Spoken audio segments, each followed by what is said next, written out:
ধান কাটলে প্রসেসটা জেনে রাখুন। আজকেও কিন্তু একজনকে ধান কাটতে যে স্নেক বাইট খেতে হয়েছে চন্দ্রবড়া সাথে।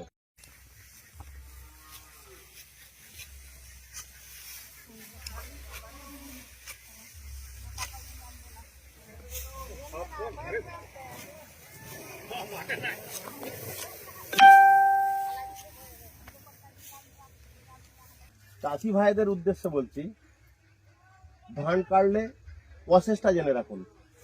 আজকেও কিন্তু একজনকে ধান কাটতে যে স্নেক বাইট খেতে হয়েছে চন্দ্রবড়া সাথে।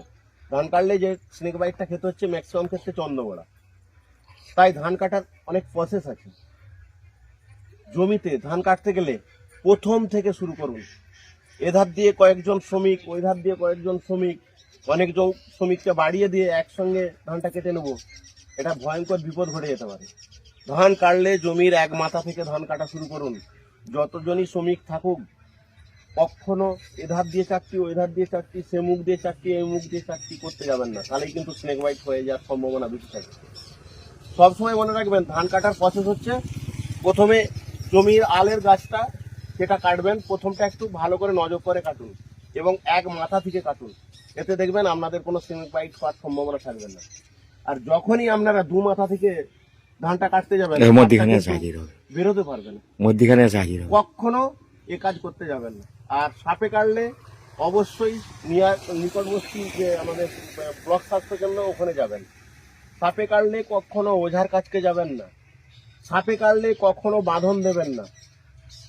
আর সাপে কাটলে কখনো নাড়াচাড়া করবেন না। যে স্থান কাটবে, ধরুন এখানে ধান কাটছেন, সাপে কাটলো, সঙ্গে সঙ্গে কাউকে বলুন মোটরসাইকেল করে নিয়ে গিয়ে বৃষ্টি হসপিটালে ভর্তি করতে।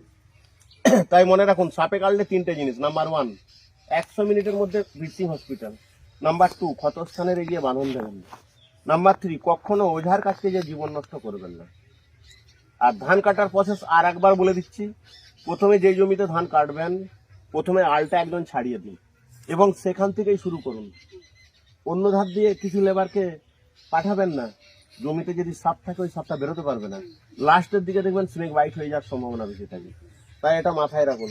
আজকে যে স্নেক বাইটটি হলো, তাকে আমরা সঙ্গে সঙ্গে হসপিটালে ভর্তি করেছি ঠিকই, কিন্তু কাটার প্রসেস ভুল হচ্ছে আপনাদের, যার জন্য এটা বলে দিয়ে গেলাম। ঠিক আছে, ধন্যবাদ।